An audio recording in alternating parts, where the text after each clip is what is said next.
Karena jiwamu tenang, maka itu kamu nggak stres. Nah, kenapa saya nggak bisa stres? Anak aja nggak punya, tapi tiap hari mesti bayar terus, tiap hari ada saja dikerjakan.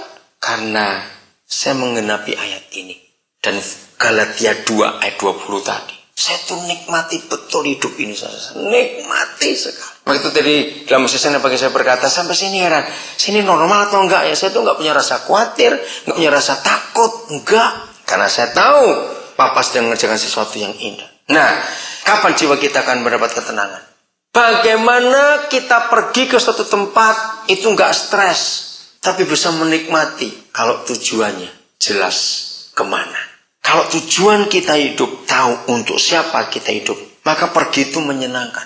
Ya, saudara, tidak semua orang ke Singapura itu jalan-jalan. Kan banyak orang sakit juga ke Singapura, bukan? Loh, ngerti nggak contohnya? Ya, toh? Nah, maka itu untuk apa kita pergi? Untuk siapa? Itu beda. Nah, mengapa memikul bebannya Tuhan Yesus itu malah jiwa mendapat ketenangan? Saya sering berkata pada rekan-rekan pendeta, kalau sampai ada hamba Tuhan bisa stres, itu pasti beban mertua yang dia pikul. Bukan bebannya Tuhan Yesus. Karena bebannya mertua itu berat, saudara. Berarti ilustrasinya itu, bebannya Yesus ini nggak, coba lihat ayat 30-nya. Kuk yang kupasang itu apa? Enak, bahasa Surabayanya. Enak pokoknya gitu. Sebab yang kuk yang kupasang itu enak begitu. Aneh, kenapa enak?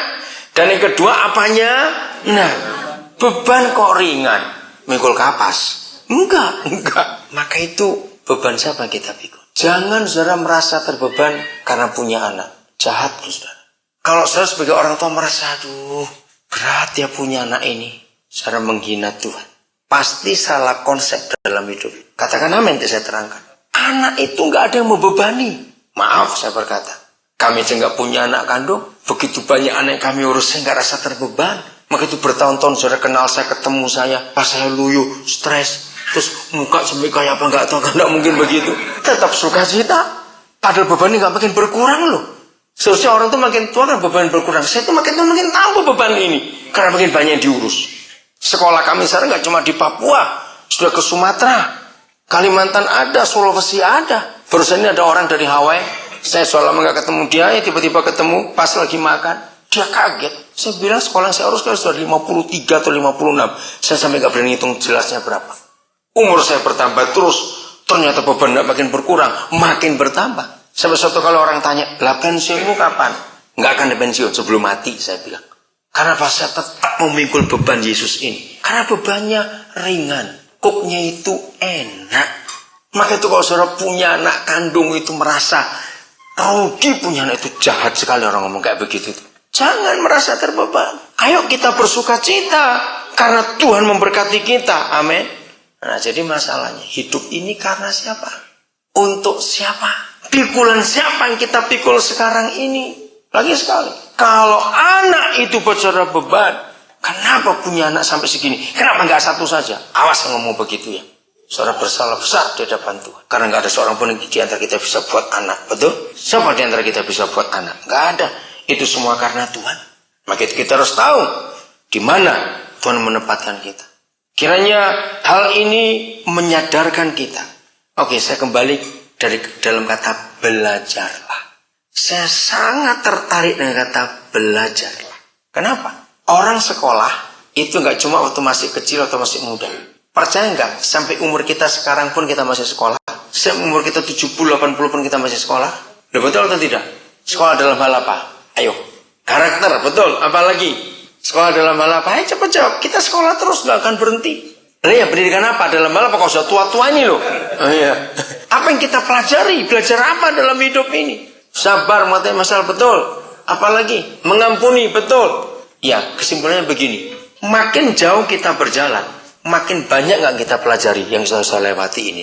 Betul? Makin banyak yang kita pelajari yang kita sudah lewati. Mari kita buka Yeremia 31 ayat 21. Bertahun-tahun saya mikirkan ayat ini aneh sekali. Ya, inilah kita belajar dalam hidup saudara. Dalam hal apa saja kita belajar dalam kehidupan ini. Yeremia 31 ayat 21. Nah, seharusnya kalau ini kita pakai teori ini, maka makin tua kita makin Belajar terus tuh makin apa? Makin pinter, betul. Jangan sampai makin goblok. Terlalu betul itu nanti. Karena kita ini belajar dari yang kita sudah lewati. Dirikanlah bagimu rambu-rambu jalan. Tolong Pak Samuel, cunggunya sama nggak dengan bahasa Indonesia-nya? Pasanglah bagimu tanda-tanda jalan. Sama pakai kata rambu-rambu jalan, tanda jalan. Oke? Perhatikanlah jalan raya baik-baik. Betul semua. Yang membingungkan kalimat berikut. Yakni jalan yang telah kau tempuh. Ada kata itu juga, jalan yang telah kau tempuh. Karena saya tuh mikir gini, Papa, kalau kami sudah lewati, ngapain kamu harus lihat lagi jalan kami tempuh? Aneh bukan? Padahal dia juga mengajarkan, jangan ingat yang dahulu. Tapi kenapa Papa berkata yang telah kamu tempuh? Kata belajar dalam hidup ini, saudara. Kenapa tadi saya katakan, harusnya kita makin tua, makin pintar. Karena kita sudah belajar dari semua kejadian yang kita lewati di belakang kita. Maka itu semua jalan yang kita sudah tempuh, Papa minta pasang rambu-rambu. Kenapa ada pepatah dalam bahasa Indonesia? Hanya keledai bodoh yang jatuh ke dalam lubang yang sama untuk kedua kalinya. Nah, masa kita mau dikatakan keledai bodoh? Kenapa ada pepatah itu? Ternyata ini ayatnya. Jangan ngulangi kesalahan yang sama. Betul? Itu artinya kita belajar dalam kehidupan ini. Kenapa dunia juga berkata pengalaman itu guru yang hebat. Dan itu betul. Itulah jalan yang kita sudah tempuh. Artinya kalau itu baik, puji Tuhan. Kita ambil contoh lagi. Kalau itu salah, jangan kita ulangi lagi. Beri rambu jalan di situ. Hati-hati dengan itu. Sudah berapa tahun kita jadi Kristen? Berapa tahun umur kita sekarang? Istilah dunia sudah banyak makan asam garam. Istilahnya. Sudah banyak Jadi hidup jangan ngulangi kesalahan lagi. Ngulangi kesalahan lagi jangan. Ayo kita maju. Karena masih banyak hal yang kita bisa tempuh dalam hidup ini. Kita jangan terus di intersection terus, di crossroads terus. Ayo maju. Mengapa orang yang di persimpangan jalan itu nggak maju-maju? Cuma satu penyebabnya. Bingung. Betul. Kenapa bisa bingung? Ada dua penyebab orang bingung di intersection. Satu, nggak tahu mau kemana. Dua, terlalu banyak pilihan. Satu, lagi sekali. Kenapa kita bisa terlalu lama di sebuah crossroad, di sebuah persimpangan jalan atau intersection? Karena terlalu banyak pilihan. Maka itu kenapa kita nggak pernah ketemu binatang bisa stres atau binatang itu. Saya tuh kagum melihat mereka. Kita nggak pernah ketemu kucing, ketemu burung, ketemu kuda. Begitu terbang atau lari, ya keliru terus balik gitu. Lo pernah sadar nggak itu? Mereka nggak pernah ngalami itu, saudara. Lo betul nggak pernah nggak? Walaupun kita nggak tahu, bukan soal nggak tahu. Pasti nggak ada. Sebab mereka itu nggak punya banyak pilihan, cuma satu. Ajak kucing, ajak anjing ke supermarket, nggak akan bingung. Tanya kamu mau apa? Kenapa nggak bingung? Sebab nggak punya pilihan. Pilihan cuma satu, makananku mana? Makananku mana? Udah. Loh, betul nggak? Kenapa makin orang itu nggak punya uangnya pas-pasan, makin lama di supermarket? Loh, coba jawab kenapa? Nah, mikir dulu. Kenapa binatang nggak punya pertimbangan-pertimbangan itu dalam hidupnya? Karena mereka hanya punya satu pilihan hidup. Nggak ada dua, nggak ada tiga. Makan, pokoknya makan. Sudah. Nah, begitu pula hidup kita.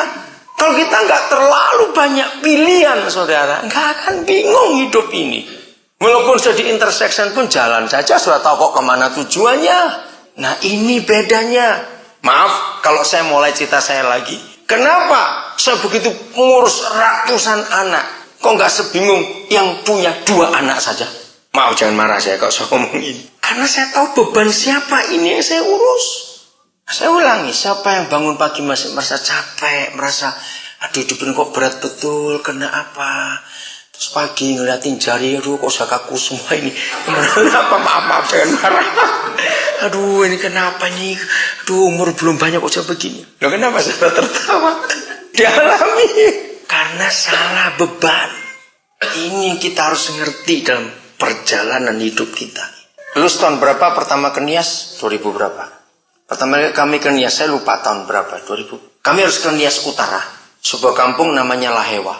Saudara, saya nggak tahu, masih nggak terasa takutnya untuk melewati jembatan.